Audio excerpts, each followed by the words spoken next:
Selamat sore pemirsa Sumatera Utara, hari ini kembali hadir menjumpai Anda edisi Kamis 4 Agustus 2022 bersama saya Hafiz Eko Diantoro. Dan saya Ayu Alvinia Kori. Pemirsa, seperti biasa tim redaksi kami telah menyiapkan sejumlah informasi aktual seputar Sumatera Utara untuk Anda. Dan inilah Sumatera Utara hari ini. Selengkapnya.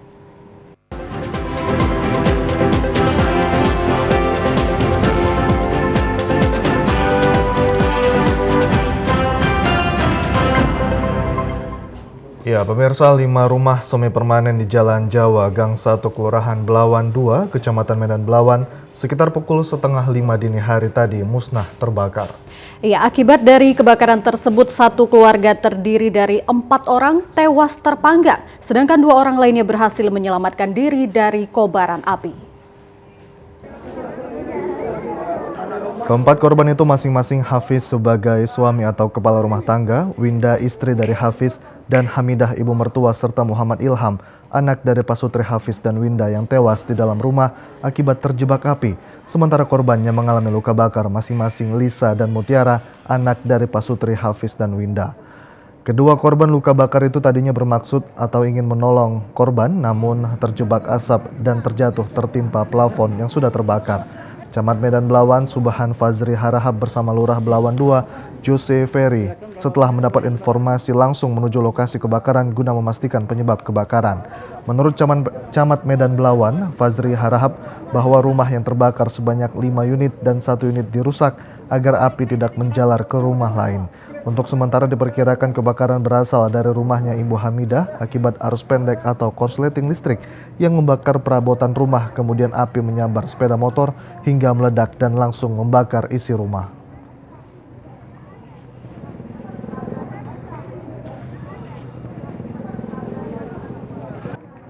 Sementara informasi yang kita dapatkan dari kepala lingkungan ada 6 rumah.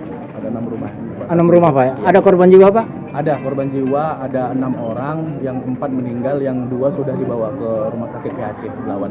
Jam berapa tadi mulai terbakar, Pak? Sekitar jam setengah 5. Setengah 5 subuh tadi ya? Setengah 5 subuh.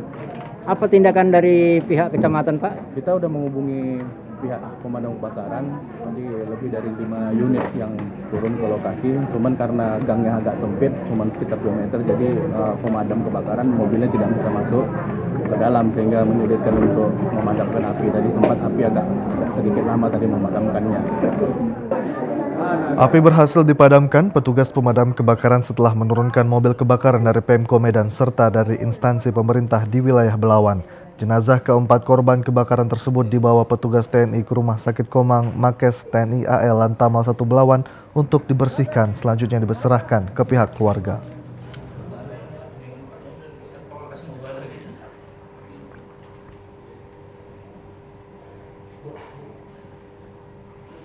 Kita beralih ke informasi lain, pemirsa. Sidang kerangkeng manusia milik Bupati Langkat nonaktif terbit rencana perangin-angin kembali digelar di Pengadilan Negeri Stabat Kabupaten Langkat.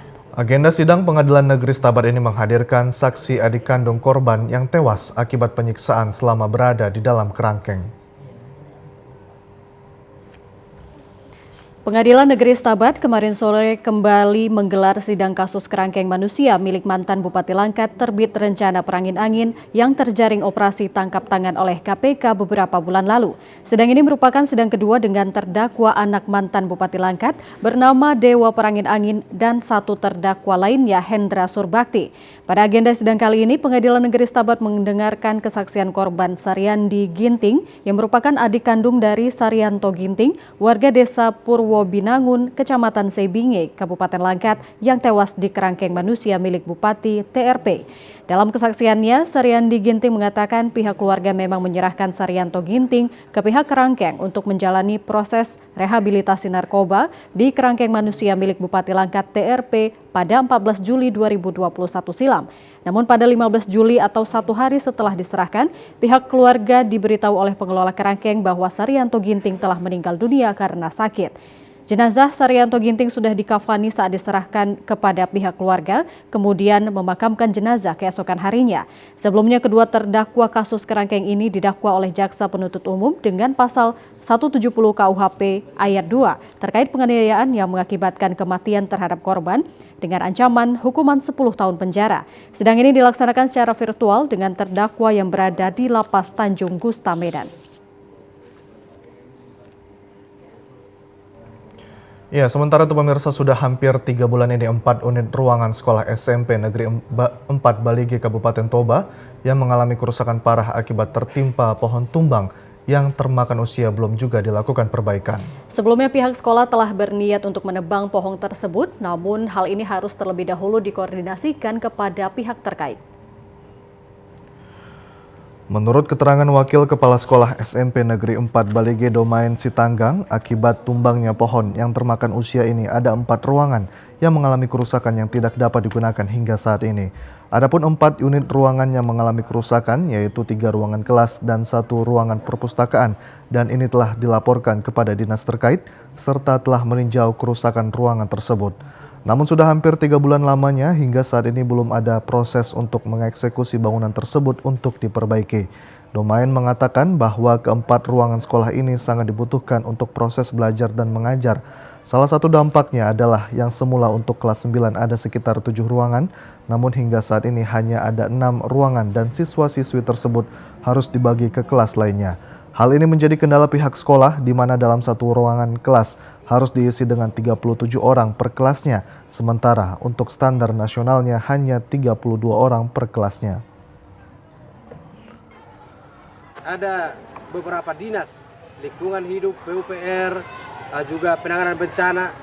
Mereka Pak langsung bersinergi untuk melakukan eksekusi, termasuk penebangan beberapa kayu yang serupa. Namun kendala yang kami hadapi bahwasanya sampai tahap finishing ini belum bisa terrealisasi sampai sekarang. Begitu juga perbaikan ruangan yang kami harapkan sebenarnya, karena sudah menjalani 3 bulan, sebaiknya stakeholder ini perlu duduk bersama sebagai fasilitas negara atau pemerintah supaya diambil alih perbaikannya. Pihak SMP Negeri 4 Balige berharap kepada pemerintah Kabupaten Toba dan stakeholder lainnya agar secepatnya mengambil kebijakan untuk memperbaikinya sehingga proses pembelajaran dapat berjalan kondusif kembali seperti biasanya. Sementara itu pemirsa, sebuah rumah porak-poranda diterjang angin puting beliung di Kecamatan Tebing Tinggi, Kabupaten Serdang Bedagai. Tidak ada korban jiwa saat peristiwa terjadi, namun kerugian ditaksir mencapai puluhan juta rupiah. Beginilah kondisi rumah yang ditempati keluarga Samsuar Purba beserta istri dan 1 orang anaknya pasca diterjang angin puting beliung yang terlihat secara keseluruhan rumahnya porak-poranda seperti atap rumah yang terbuat dari seng terbang di bawah angin. Bahkan di dalam rumah juga terlihat sangat berantakan akibat hujan deras disertai puting beliung. Pemilik rumah Samsuar Purba mengatakan saat kejadian ia dan anaknya sedang berada di dalam rumah. Tiba-tiba hujan deras disertai angin puting beliung menerjang rumah mereka dan menerbangkan seng rumahnya. Ia pun langsung membawa sang anak untuk keluar rumah dan mencari tempat berteduh yang lebih aman di rumah tetangga.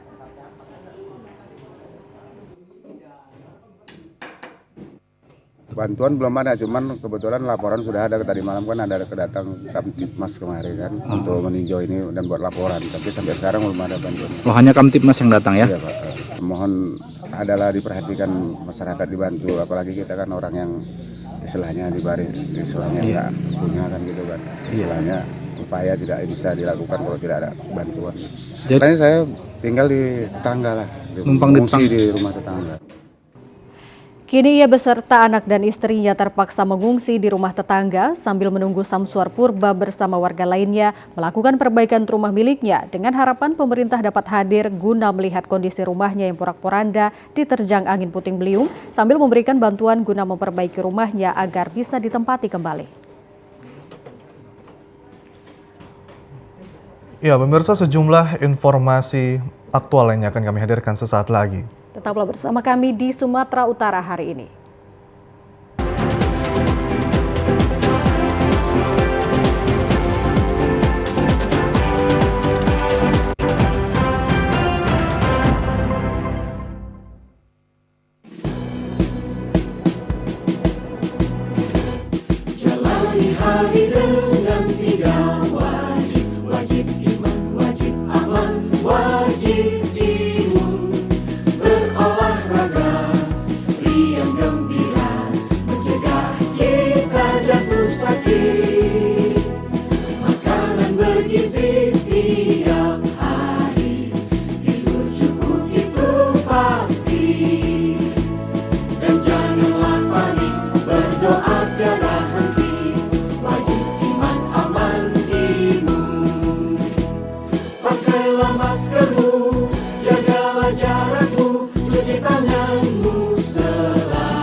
Sebuah jalan di Kelurahan Aik Paing, Kecamatan Rantau Utara, Labuhan Batu mengalami amblas hingga memakan separuh badan jalan. Antisipasi korban jiwa karena minimnya sarana lampu penerangan jalan di lokasi ini, warga setempat berinisiatif memberi pembatas jalan dengan menempatkan ban bekas di lokasi amblasnya jalan tersebut. Tingginya intensitas curah hujan pada sebulan terakhir ini membuat jalan utama di Kelurahan Aik Paing, Rantau Utara, Labuhan Batu mengalami amblas di dua titik yang saling berdekatan. Salah satu amblasnya tanah ini terlihat hingga memakan separuh badan jalan sehingga membuat warga maupun pengemudi yang melintasi jalan tersebut merasa resah lantaran lokasi yang sepi serta di tengah perkebunan ditambah minimnya lampu penerangan jalan. Mengantisipasi kecelakaan sekaligus korban jiwa, warga pun memberi penanda jalan dengan meletakkan sebuah ban bekas sebagai garis pembatas serta membantu pengguna jalan khususnya di waktu malam hari. Menyikapi hal ini, Camat Rantau Utara Napsi Rambe langsung meninjau lokasi dan pemerintah kecamatan telah berkoordinasi dengan instansi terkait untuk percepatan pembangunan.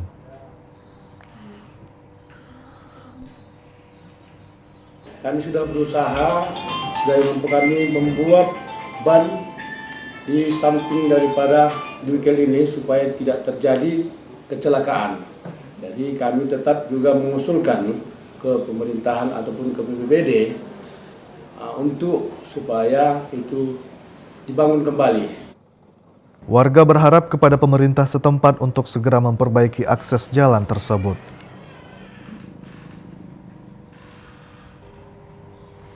Satres Narkoba Polres Labuhan Batu kembali mengamankan 3 tersangka yang merupakan warga pesisir Labuhan Batu, Sumatera Utara. Dari tangan ketiga tersangka diamankan ribuan butir pil ekstasi yang disita petugas sebagai barang bukti. Belum sepekan, tim dari Satres Narkoba Polres Labuhan Batu mengamankan sebanyak 24 kg sabu dari daerah pesisir Labuhan Batu. Kini kembali tim Satres Narkoba amankan sebanyak 9.206 butir pil ekstasi dari warga pesisir Labuhan Batu. Dari undercover buy, petugas saat melakukan transaksi narkoba jenis pil ekstasi dan terekam video amatir, petugas menangkap tersangka yang diketahui menyembunyikan barang haram tersebut di rerumputan di bawah pohon kebun kelapa sawit.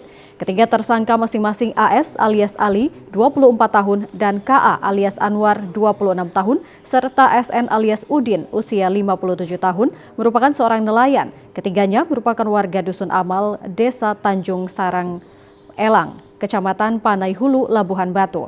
Kapolres Labuhan Batu AKBP Anhar Arlia Rangkuti menjelaskan pihaknya mengamankan 3 tersangka dan berhasil menyita 9.206 butir ekstasi, diawali dari mengamankan tersangka AS yang akan bertransaksi narkoba dengan barang bukti 996 butir.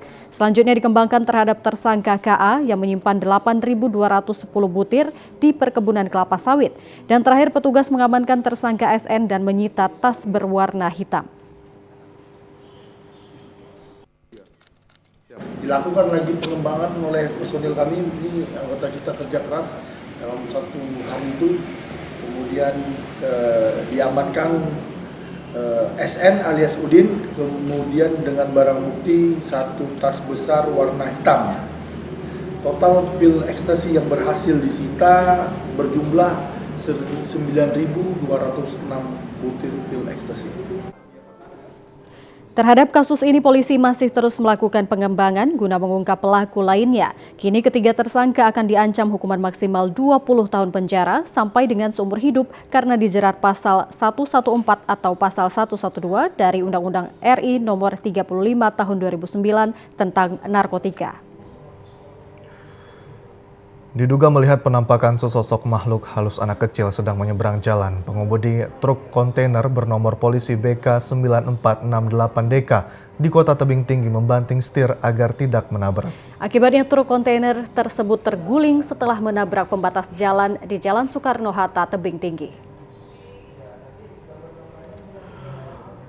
Kecelakaan tunggal yang terjadi pada pukul 5 pagi tadi bermula saat truk kontainer BK9468DK yang dikemudikan Eko Utami warga Labuhan Deli, Kota Medan, datang dari arah Medan menuju Kabupaten Batubara.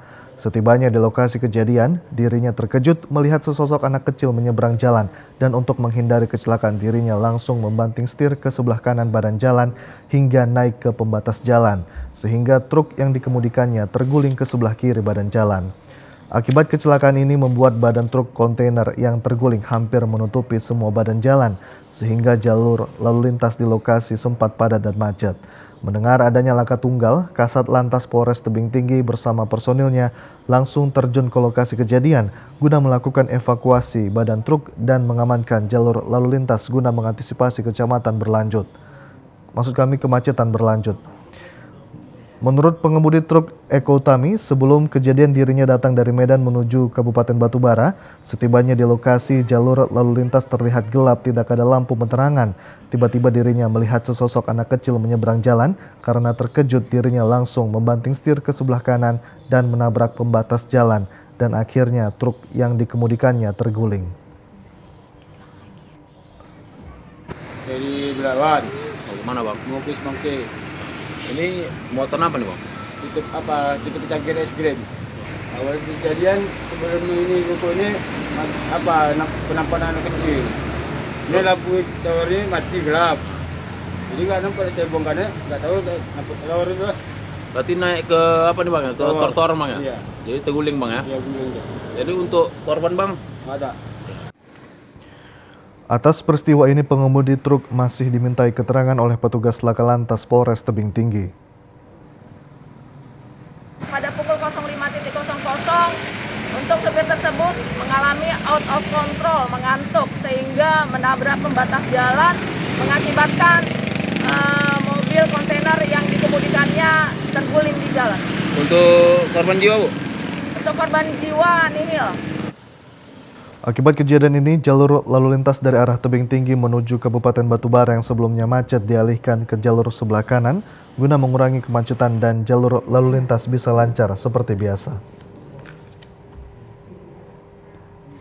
Pertamina sebagai penyalur bahan bakar minyak di Indonesia kembali melakukan penyesuaian harga 3 produk bahan bakar khusus yang merupakan BBM non-subsidi mulai tanggal 3 Agustus 2022. Kenaikan harga Pertamax Turbo dan Pertamina Dex serta Dexlite di Sumatera Utara oleh Pertamina disebabkan penyesuaian harga minyak dunia serta Indonesia crude price.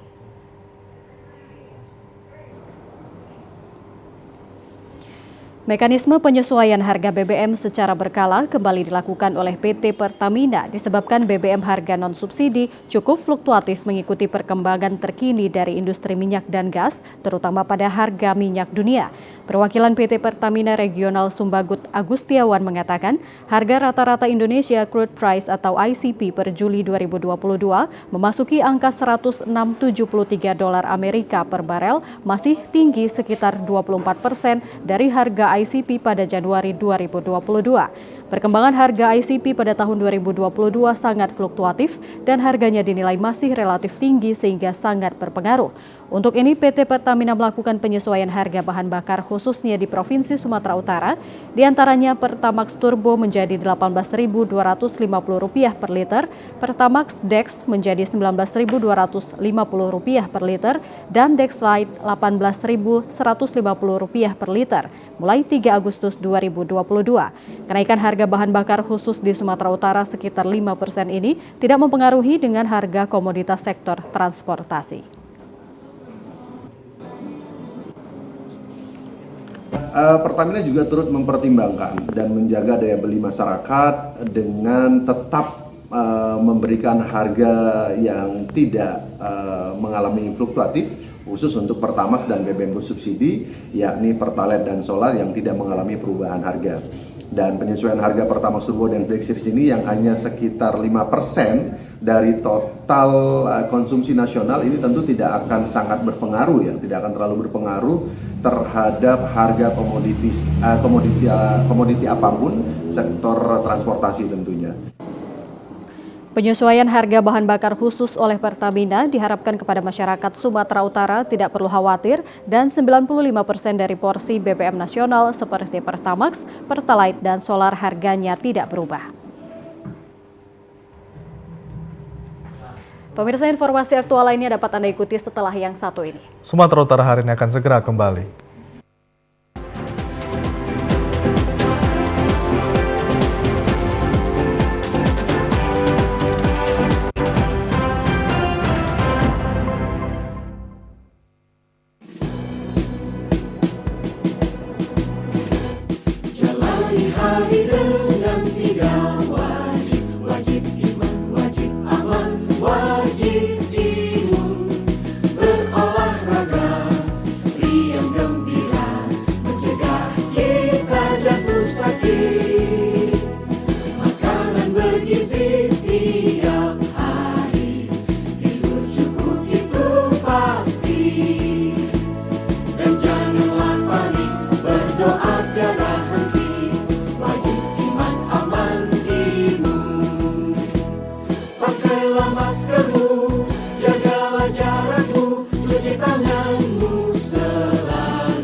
Terima kasih Anda masih menyaksikan Sumatera Utara hari ini. Pemirsa, Sumut Aceh menjadi tuan rumah PON ke-21 tahun 2024 yang pembukaannya akan berlangsung di Aceh dan penutupannya di Sumatera Utara. Sumatera Utara targetkan 5 sukses, yakni sukses penyelenggaraan, sukses prestasi, sukses administrasi, dan sukses pemberdayaan ekonomi kemasyarakatan, serta sukses pemanfaatan fasilitas pasca event. Demikian disampaikan Kadispora Tuahta Saragih dalam jumpa pers di kantor gubernur kemarin. Kadispora Sumut Tuahta Saragih menyampaikan kesiapan sebagai tuan rumah PON 2024 untuk 34 cabang olahraga akan diselenggarakan di Sumut dengan acara puncak penutupan akan berlangsung di Stadion Sport Center Deli Serdang, sedangkan pembukaannya akan dilaksanakan di Aceh. Adapun 5 target sukses sebagaimana disampaikan sebelumnya, yakni sukses penyelenggaraan, sukses prestasi, sukses administrasi, sukses pemberdayaan ekonomi kemasyarakatan, serta sukses pemanfaatan fasilitas pasca event. Disampaikan Tuahta, ini menjadi tugas besar karena mengumpulkan orang dengan jumlah banyak, makanya membutuhkan sistem terukur yang sistematis serta terkoordinir dengan baik. Begitu juga beberapa venue yang setelah digunakan saat PON bisa dimanfaatkan dengan baik, tidak terbengkalai seperti banyak di daerah lain setelah event. Diungkapkan Tuahta saat ini telah dianggarkan pada tahun pertama sebesar 65 miliar rupiah dari APBD Sumut, kemudian 2023 mendatang dianggarkan lagi sekitar 362 miliar sehingga totalnya berkisar 427 miliar rupiah untuk pembangunan venue di Sport Center, di mana pelaksananya mulai melalui LPSE, mulai dari tender, verifikasi sampai penentuan pemenang. Tuahta mengatakan bahwa setiap daerah yang ingin menjadi tempat pelaksanaan pertandingan cabur di PON harus menyediakan segala sesuatu yang berasal dari APBD sendiri sebagai konsekuensi kesiapan kabupaten, kota, termasuk pertimbangan jarak antara penginapan dengan lokasi pertandingan harus berada di bawah 1 jam perjalanan. Informasi sementara, cabur yang ada dilaksanakan di Sumut itu ada 34 ya, Bang Yon ya. 34, di Aceh itu 32. Nomor pertandingan ini masih akan didiskusikan, ini masih dinamis. Masih akan didiskusikan dalam waktu dekat di KONI Pusat nanti. Tapi kalau caburnya 34 di Sumatera Utara. Nah, terkait venue ini juga nanti akan kita usulkan kepada Pak Gubernur untuk diterjemahkan dalam SK Gubernur, sehingga penunjukan lokasi-lokasi ini nanti ada dasarnya bahwa lokasi-lokasi ini menjadi pelaksanaan daripada 34 cabur tersebut.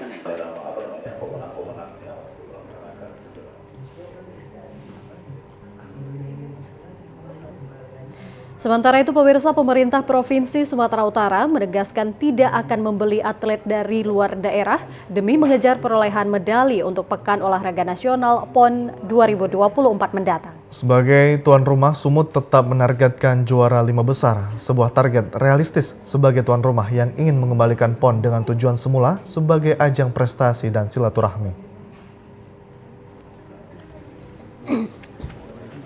Hal ini disampaikan Ketua Komite Olahraga Nasional Indonesia KONI Sumatera Utara, John Ismadi Lubis, kepada media di kantor Gubernur kemarin. Dijelaskan John, Gubernur Edi Rahmayadi di berbagai kesempatan menyampaikan sebagai tuan rumah, Sumatera Utara tidak mau berbuat curang dan tidak mau dituduh berbuat curang. Sumatera Utara tidak mau membeli atlet, akan tetapi bila atlet asal Sumut yang ingin pulang kampung, silahkan diurus keinginannya. Sebagai tuan rumah, Sumut menargetkan sukses dalam penyelenggaraan, sukses prestasi, sukses pemberdayaan ekonomi, dan pasca event. Di bidang prestasi, menurut John Ismadi, komitmen menguji kemampuan atlet asli hasil pembinaan sendiri ditegaskan oleh Gubernur Sumut Edi Rahmayadi dalam berbagai kesempatan. Karena itu target 5 besar pada PON ke-21 tahun 2024 harus diraih dengan mengandalkan putra-putri dari dalam provinsi sendiri. John Ismadi Lubis mengungkapkan selaku tuan rumah, Gubernur Edi selaku Ketua PB PON menginstruksikan PON 2024 nanti benar-benar jujur karena PON adalah ajang menggali dan mempersiapkan atlet semua daerah dan sarana silaturahmi.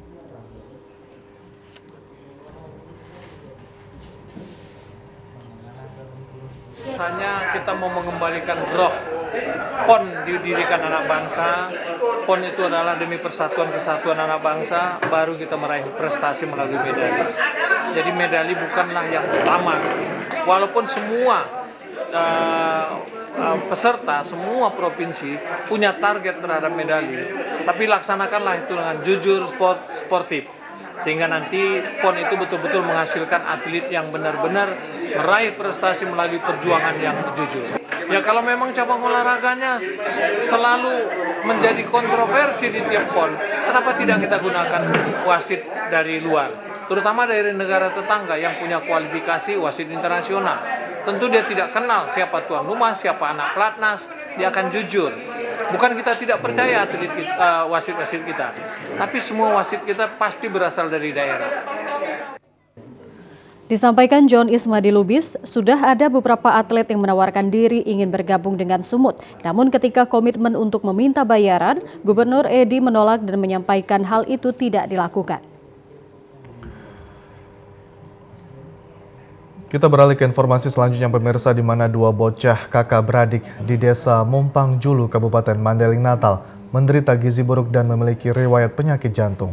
Kondisi kesehatan kedua bocah tersebut saat ini terus mengalami penurunan. Kedua bocah yang menderita gizi buruk dan memiliki riwayat penyakit jantung warga Desa Mompang Julu, Kabupaten Mandailing Natal ini masing-masing bernama Lokot berusia 5 tahun dan adiknya Putri berusia 1 tahun. Saat ini kedua bocah tersebut hanya bisa terbaring lemas di kediamannya yang berukuran 5 x 5 meter. Kondisi kesehatan kedua bocah kakak beradik kini sangat memprihatinkan.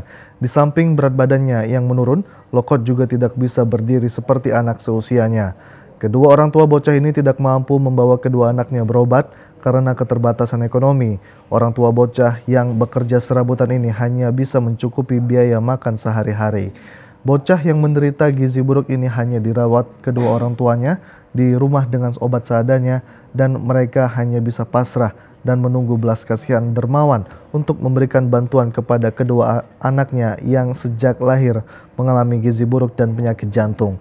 Camat Penyambungan Utara Ahmad Fadlan Lubis mengatakan kondisi kedua bocah ini perlu mendapat perhatian agar mereka mendapat pengobatan dari tim medis. Sebelumnya aparat pemerintahan desa sudah membawa kedua bocah ini ke puskesmas dan rumah sakit untuk berobat, namun terkendala dengan biaya selama di rumah sakit.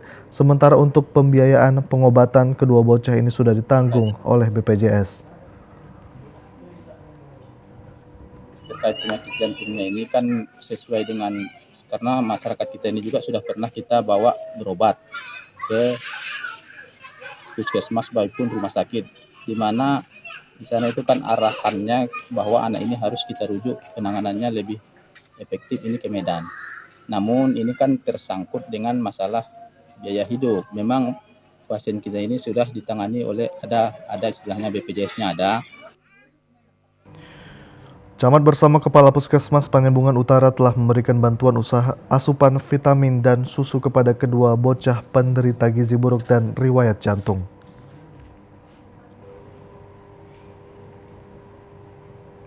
Tradisi makan hadap-hadapan merupakan ciri khas suku Melayu yang sudah dilakukan sejak turun-temurun dari kerajaan Melayu yang digelar saat acara pesta pernikahan. Adat makan nasi hadap-hadapan ini dilakukan pengantin dengan keluarga perempuan dari keluarga kedua belah pihak dengan duduk saling berhadap-hadapan membentuk 4 persegi panjang.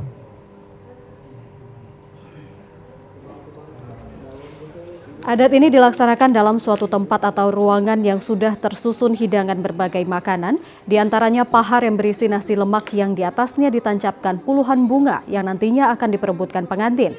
Selain itu berbagai makanan ciri khas Melayu juga sudah terhidang seperti kue rasidah, manisan buah-buahan, jajanan, lauk pauk dan makanan lainnya yang sudah jarang disajikan pada saat ini. Prosesi acara makan nasi hadap-hadapan dibawakan oleh 1 atau 2 orang pemandu acara dan diselingi dengan pantun yang khusus mengandung makna untuk menyatukan dua keluarga yang sebelumnya tidak saling mengenal.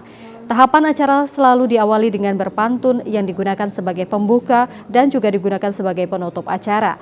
Pertama-tama pengantin wanita melakukan salaman atau sungkem kepada pengantin pria, menandakan awal dari pengabdiannya kepada suami. Kemudian pengantin pria disuruh memilih makanan kesukaannya dan diselangkan pengantin wanita dan begitu sebaliknya. Selanjutnya pemandu acara memerintahkan pengantin untuk saling berebut bunga sebanyak 3 kali dengan syarat bunga yang dicabut harus berbeda warnanya. Bunga yang dicabut kemudian dihitung oleh pendamping pengantin mana yang lebih banyak mengambil bunga dan diartikan oleh pemandu acara. Di akhir acara, kedua keluarga yang ikut dalam prosesi nasi hadap-hadapan boleh mengambil atau memakan makanan yang sudah dihidangkan keseluruhannya. Pemirsa, mendekati perayaan Hari Ulang Tahun Kemerdekaan Republik Indonesia ke-77 tahun 2022, pedagang musiman bendera merah putih mulai meramaikan suasana di berbagai kota di Sumatera Utara. Salah satu kota yang menjadi lokasi untuk menjajakan dagangan bendera merah putih tersebut ada di Kota Balige, Kabupaten Toba yang terlihat di sepanjang trotoar Jalan Patuan Nagari, Balige. Para pedagang bendera merah putih ini dapat ditemui di sejumlah ruas jalan Patuan Nagari Balige dan masyarakat Balige begitu antusias memasang bendera di depan rumah dan juga di depan perkantoran demi menyambut Hari HUT Republik Indonesia. Apalagi ada himbauan dari pemerintah agar masyarakat maupun perkantoran memasang bendera merah putih dari tanggal 1 hingga 31 Agustus 2022.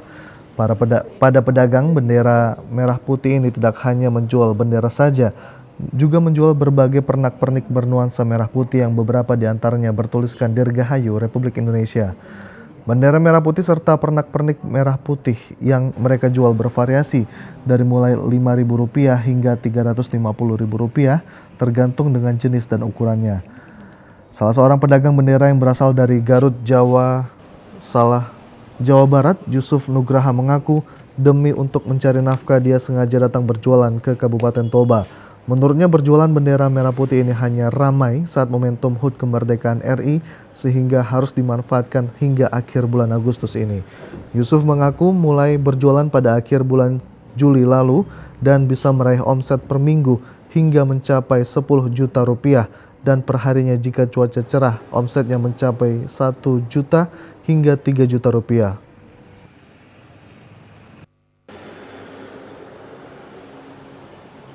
Kantor-kantor desa lumayan juga banyak yang ambil, iya gitu kan. Masyarakat yang eceran-eceran juga banyak. Kalau untuk penjualan bendera sih tahun lalu sama sekarang hampir seimbang lah Pak. Apa nggak ada pengaruh dari pandemi COVID atau gimana Pak? Nggak ada. Kalau masyarakat, kalau untuk memeriahkan tahun 17 Agustus ini antusiasnya lancar lah. Nggak ada yang nggak ada kendala. Sejak ada himbauan dari pemerintah, antusias masyarakat membeli bendera maupun pernak-pernik merah putih cukup tinggi.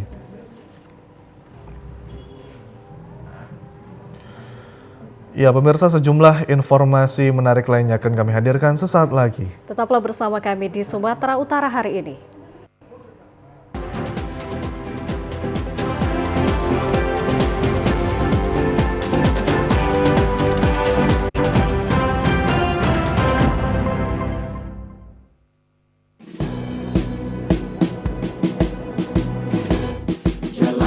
Hari dengan 3 wajib, wajib iman, wajib aman, wajib imun, berolahraga, riang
Terima kasih Anda masih menyaksikan Sumatera Utara hari ini.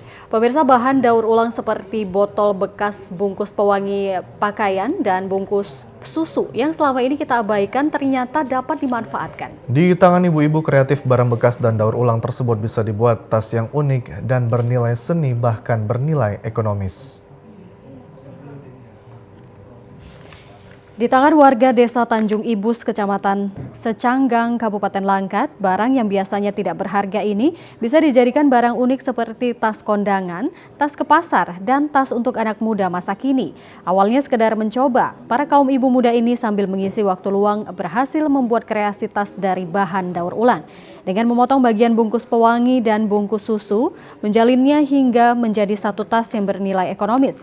Begitu juga dengan botol minuman, digunakan hanya beberapa bagian saja untuk dijalin menjadi tas. Harga tas ini bervariasi mulai dari Rp15.000 hingga Rp50.000. Pemasaran tas ini sudah sampai keluar daerah, namun karena keterbatasan modal, para ibu-ibu ini hanya menyiapkan tas berdasarkan pesanan saja. Pengrajin mengaku mereka tidak memiliki dana untuk membuat tas dengan jumlah lebih banyak, sebab bahan daur ulang ini dibeli mereka dari pengumpul sampah. Sriwati, pengrajin tas daur ulang, mengatakan ide pembuatan ini berawal saat melihat tas milik teman mereka yang unik dan menarik. Ternyata tas tersebut berasal dari bahan daur ulang. Dari situlah timbul ide untuk membuat tas tersebut dengan modal coba-coba, dan secara otodidak para kaum ibu tersebut sudah dapat menciptakan berbagai macam motif tas dari bahan daur ulang.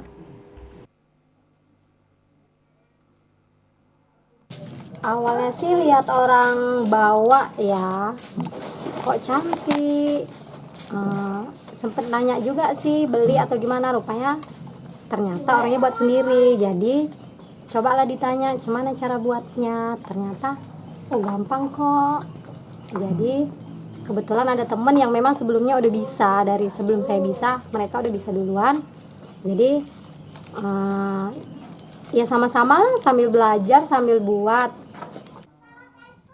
Bagi Anda yang biasanya membuang sampah plastik yang dianggap tidak berguna, bisa mencoba untuk berkreasi sehingga menghasilkan pundi-pundi rupiah sambil membantu perekonomian keluarga. Minyak makan masih menjadi kebutuhan utama bagi masyarakat di tengah harga yang belum relatif stabil. Maka dari itu dibutuhkan inovasi guna menjadikan minyak goreng yang ramah untuk dikonsumsi masyarakat. Seperti halnya minyak makan merah yang turut dikembangkan Pusat Penelitian Kelapa Sawit PPKS Medan menggunakan teknologi sederhana.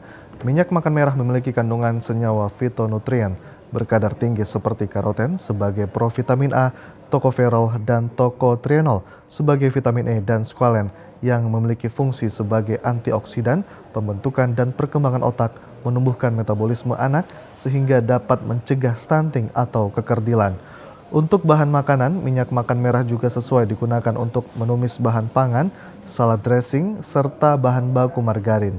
Teknologi produksi minyak makan merah ini dapat dikembangkan pada skala usaha mikro kecil menengah, UMKM, koperasi dan kelompok tani yang berpotensi meningkatkan nilai tambah dan peningkatan kesejahteraan melalui proses pengembangan usaha berbasis produk turunan kelapa sawit berbasis pemberdayaan koperasi. Kepala Pusat Penelitian Kelapa Sawit Medan, Edwin Lubis, mengatakan produk inovasi ini dapat menjadi solusi untuk pemenuhan zat gizi bagi masyarakat Indonesia. Maka dari itu diperlukan edukasi dan sosialisasi tentang manfaat dari minyak makan merah sehingga produk diversifikasinya dapat diterima dengan baik oleh masyarakat. Pemirsa, perkembangan usaha kolam renang air panas dengan berbagai konsep sangat diminati masyarakat dan kini mulai bangkit kembali. Para pelaku usaha ini memanfaatkan dan memberdayakan potensi alam sebagai salah satu usaha pencaharian masyarakat lokal.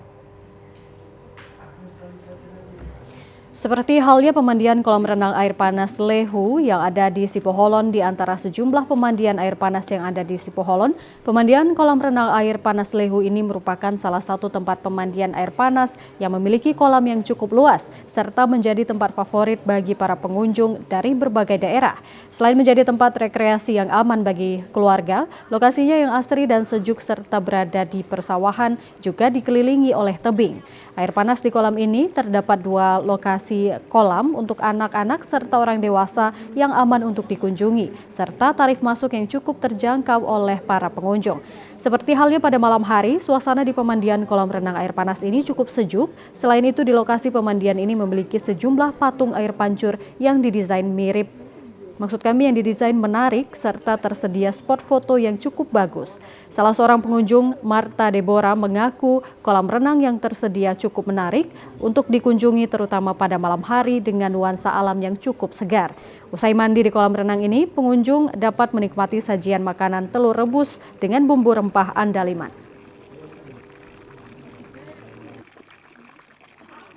Jadi menurut saya ini tuh salah satu UMKM pilihan lah kalau waktu libur kan, apalagi sekarang liburan anak sekolah. Karena di sini tuh pemandangannya sore apalagi sama malam itu nampaklah view-nya. Baru wisatanya juga tertata dengan rapi, ada juga gambar ataupun lukisan-lukisan. Menurut pemilik kolam renang Lehu Ebenezer Situmeang, pemandian air panas dengan konsep kolam renang ini telah memberikan perubahan peningkatan pendapatan ekonomi bagi masyarakat sekitar, terutama pada musim libur.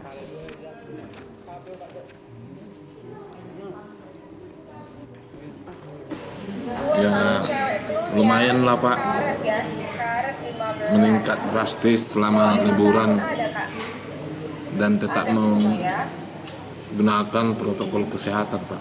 Oke, Bu. Makasih, Pak ya. Melihat ribuan ikan yang hidup bergerombol di dalam kolam mungkin sudah biasa. Namun di Mandailing Natal, ribuan ikan dapat disaksikan di aliran sungai. Anehnya ikan-ikan di lokasi tersebut jinak dan tetap bertahan di lokasi tersebut meskipun berada di aliran sungai bebas tanpa pembatas.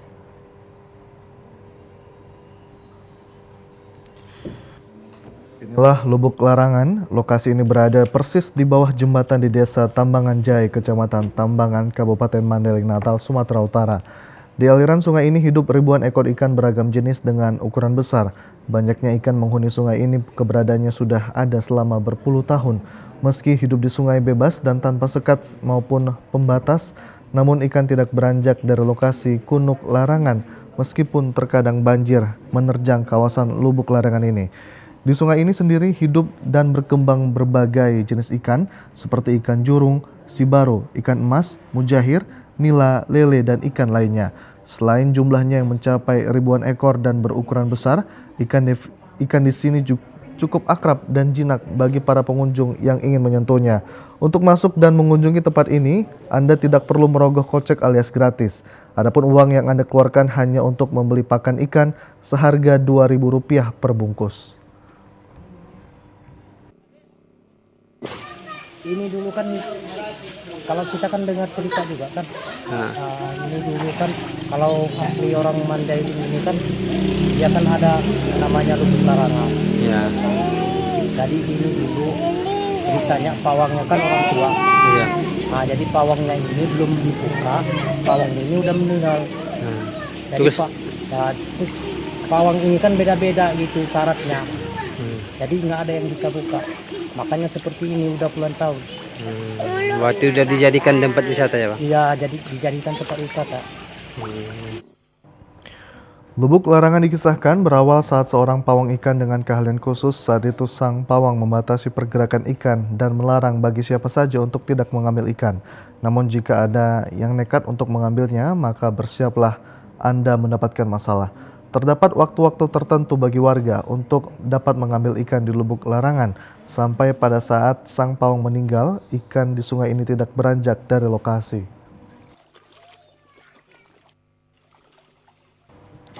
Ada orang yang memang mempunyai kemampuan lebih ya. Dari dulu di Lubuk Landur namanya. Yang di Pasaman. Jadi beliau melihat tempat ini sangat memungkinkan untuk dibuat oleh masyarakat di sini yang bersaudara menyetujui untuk dibuat di sini. Kemudian ini dibuat melalui kelebihan yang dimiliki beliau, ini dibatasinya. Jadi ikan hanya berada pada batas ini aja. Walaupun hujan sedang tinggi, artinya air debitnya naik, bahkan saya dengar air debitnya sampai ke sini nih kalau lagi banjir.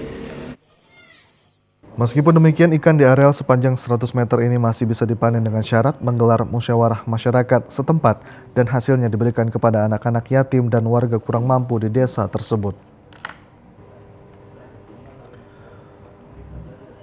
Pemirsa, informasi tadi sekaligus menutup perjumpaan kita pada sore hari ini. Saya Hafiz Eko Diantoro. Dan saya Ayu Alvinia Kori. Terima kasih, selamat sore dan sampai jumpa.